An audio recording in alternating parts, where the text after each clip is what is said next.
మధ్య ఎవరైనా ఉన్నారా?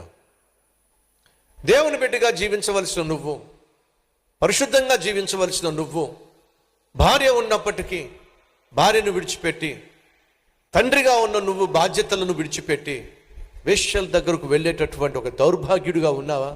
అయితే వినో, వేశ్యల దగ్గరకు వెళితే ఏమవుతుందో బైబిల్లో చక్కగా లిఖించబడి ఉంది. చూద్దాం రండి. సామెతల గ్రంథం 7వ అధ్యాయము. సామెతల గ్రంథము 7వ అధ్యాయం చదువుతున్నాను.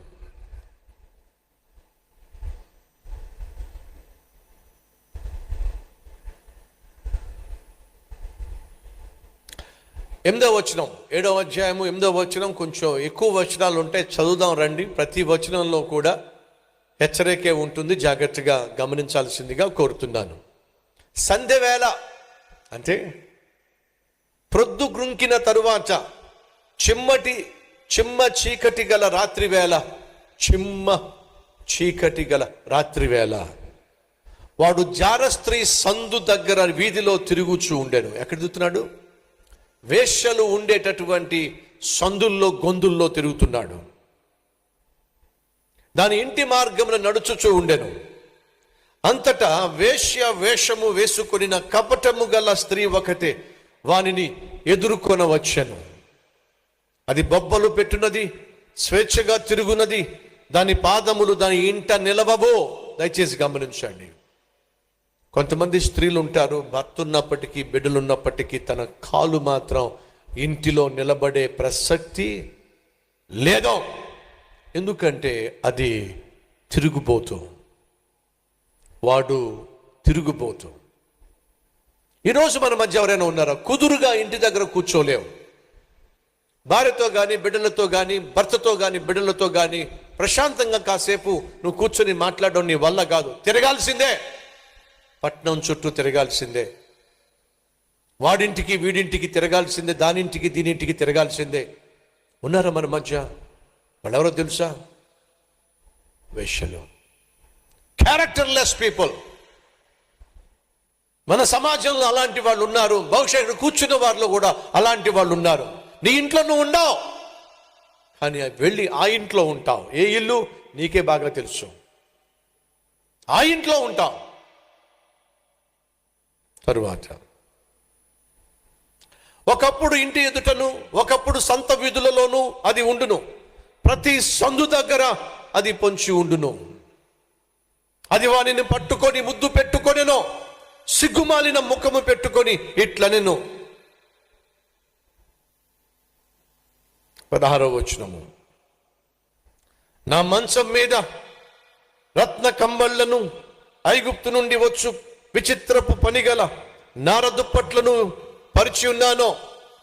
నా పరుపు మీద బోలము అగరు కారపు చెక్క చల్లి ఉన్నాను. ఉదయము వరకు వలపు తీర తృప్తి పొందుదుము రమ్మో, పరస్పర మోహము చేత చాలా సంతుష్టి నొందుదుము రమ్మో. నా మొగుడు ఇంట్లో లేడో అంటే వాస్తవంగా ఈమె ఒక ఇల్లాలు, ఒకరికి భార్య. అయినా ఇదేం పోయే కాలం? ఒకనికి భార్య అయి ఉన్నప్పటికీ కూడా పరాయి పురుషుణ్ణి ఇంటికి పిలిపించుకోవడం ఇదే పోయే కాలం. ఒకరికి నువ్వు భర్తగా ఉన్నప్పటికీ పరాయి స్త్రీ ఇంటికి వెళ్ళి పడుకోవడం ఇదే పోయే కాలం. సహోదరి సహోదరులు, ఈ మాటలన్నీ కూడా దేవుడు పరిశుద్ధ గ్రంథంలో ఎందుకు లిఖింప చేశాడయ్యా అంటే, నాలాంటి సేవకుడు ఖచ్చితంగా ఈ వాక్యము చెప్పాలి, హెచ్చరిక చేయాలి అని చెప్పే లిఖింప చేశాడు దేవుడు. ఏం పోయే కాలం? భర్త ఉన్నాడు, భార్య ఉంది, పరాయి స్త్రీ ఇంటికెళ్ళి పరాయి పురుషుని ఇంటికెళ్ళి పడుకుంటావా? ఏం పోయే కాలం? కల్వరి పరిచర్యను ప్రారంభించిన తొలి రోజుల్లో ఒకరోజు నా దగ్గరకు ఒక సహోదరి వచ్చి, అన్నయ్య మీతో ఒక విషయం చెప్పుకోవాలి, మీకు తప్ప నేను ఎవరికి చెప్పలేను అని చెప్పి తను అంది. తను నాతో మాట్లాడుతున్నప్పుడు ప్రభు నాకు తన సమస్య ఏమిటో తెలియచేశాడు. ఆ అమ్మాయి తన సమస్యను చెప్పుకుంటున్నప్పుడు నేను అన్నాను, అమ్మ నువ్వు మాట్లాడాలనుకుంటుంది మీ అమ్మ గురించి కదూ అని చెప్పి అన్నాను. ఆశ్చర్యపడింది. అన్నా, నేను మాట్లాడాలనుకుంటుంది మా అమ్మ గురించే అంది. అమ్మా, మీ అమ్మ పాపిష్టి జీవితం జీవిస్తుంది కదూ, దాని గురించి నువ్వు నాకు చెప్పాలనుకున్నావు కదూ అని అంటే తన కళ్ళల్లోంచి కన్నీళ్ళు జలజల రాలి. అనయ్య, మీకెలా తెలిసింది మా అమ్మ పాపిస్తని? ప్రభు నాకు తెలియచేశాడు.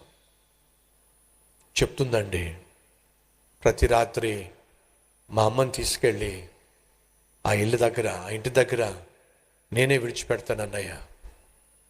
రాత్రి తీసుకెళ్ళి మా అమ్మను ఆ ఇంటి దగ్గర విడిచిపెడితే పొద్దున్నే మళ్ళా వచ్చి తీసుకెళ్ళవే అని అంటే మళ్ళీ పొద్దుటే వెళ్ళి మా అమ్మను నా స్కూటీ ఎక్కించుకొని తీసుకురావాలన్నయ్య.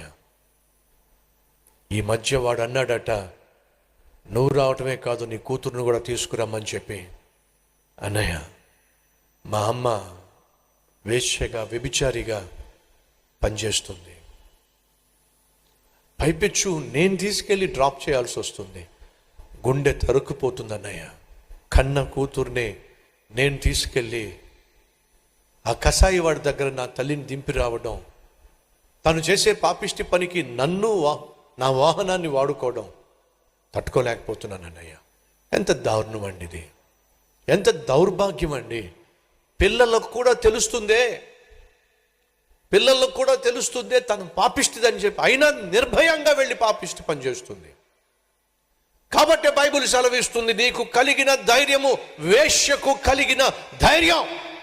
మీరు చూడండి, సాధారణంగా 10 గంటల తర్వాత బయటికి వెళ్ళాలంటే ఏ ఇళ్ళైనా భయపడుద్ది. ఒకవేళ హాస్పిటల్కి వెళ్ళాలైనా ఇంత చీకట్లో ఏం వెళ్తాం అని భయపడుతుంది. అర్ధరాత్రి ఒంటరిగా పొదల మధ్య ఆ స్త్రీ నిలబడగలుగుతుంది. కారణం తెలుసా? ఏముందండి పోగొట్టుకోవడానికి ఆమె దగ్గర? అన్నీ పోగొట్టుకుందే. అన్నీ పోగొట్టుకున్న దానికి భయం ఏమిటండి? విలువ లేని దానికి భయం ఏమిటండి? ఉన్నారా మన మధ్య అలాంటి వాళ్ళు? అన్నీ పోగొట్టుకున్న వాళ్ళు, అర్ధరాత్రులు అడ్డమైన పనులు చేసేవాళ్ళు. జాగ్రత్తగా వినండి, దాని యొక్క పర్యవసానం ఏమిటో, చివరకు చేరేటటువంటి స్థానం ఏమిటో బైబిల్లో స్పష్టంగా లిఖించబడి ఉంది. చదువుతున్నాను. పురుషుడు ఇంట లేడు, తనకి పెళ్ళయింది, అయినా మరొకరితో సంబంధం పెట్టుకుంటుంది. దూర ప్రయాణం చేసి వెళ్ళాడు, దూరంగా వెళ్ళాడు. ఉద్యోగ రీత్యా కావచ్చు, వ్యాపార రీత్యా కావచ్చు, ఇతర దేశానికి కావచ్చు, లేక ఇతర రాష్ట్రానికి కావచ్చు. భర్త ఊరెళ్తే చాలు నీకు పండగే పండగ, భార్య ఊరెళ్తే చాలు నీకు పండగే పండగ.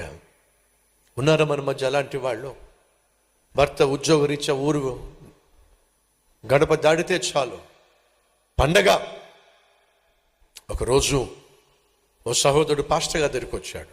పాస్టర్ గారు, నా పర్సనల్ ప్రాబ్లం మీతో పంచుకోవాలని ఆశపడుతున్నాను. ఏమిటి నాయనా? ఏం లేదు పాస్టర్ గారు, నాకు పెళ్ళయింది, చక్కని భార్య ఉంది, కాకపోతే ఉద్యోగ రీత్యా తరచుగా నేను ప్రయాణాలు చేయాల్సి వస్తుంది. అలా ప్రయాణాలు చేస్తున్నప్పుడు నాతో పాటు ఉద్యోగం చేసేటటువంటి కొంతమంది ఆడవాళ్ళు కూడా ప్రయాణం చేస్తూ వస్తున్నారు. పెళ్ళయింది కానీ భార్య లేదు, ఒంటరిగా ఉండాల్సి వస్తుంది.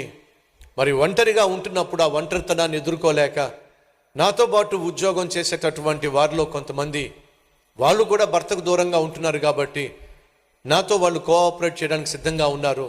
కాబట్టి పాస్టర్ గారు, పరిస్థితులను బట్టి దూరంగా ఉంటున్నాను కాబట్టి, భార్యకు దూరంగా ఉంటున్నాను కాబట్టి నా సహ ఉద్యోగస్తురాళ్ళు నాతో పాటు ఉండడానికి ఇష్టపడుతున్నారు కాబట్టి వాళ్ళతో నేను ఉంటున్నాను.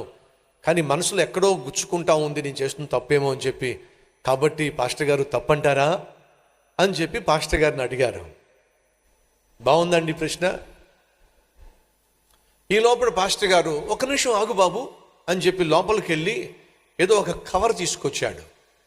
ఆ కవర్ తీసుకొచ్చి ఆ కవర్ తీసి ఆ కవర్ చదువుతున్నాడు. ఆ కవర్లో ఏముందంటే, పాస్టర్ గారు, మా ఆయన ఉద్యోగరీత్యా అస్తమాను క్యాంపులకు వెళ్తూ ఉంటాడు.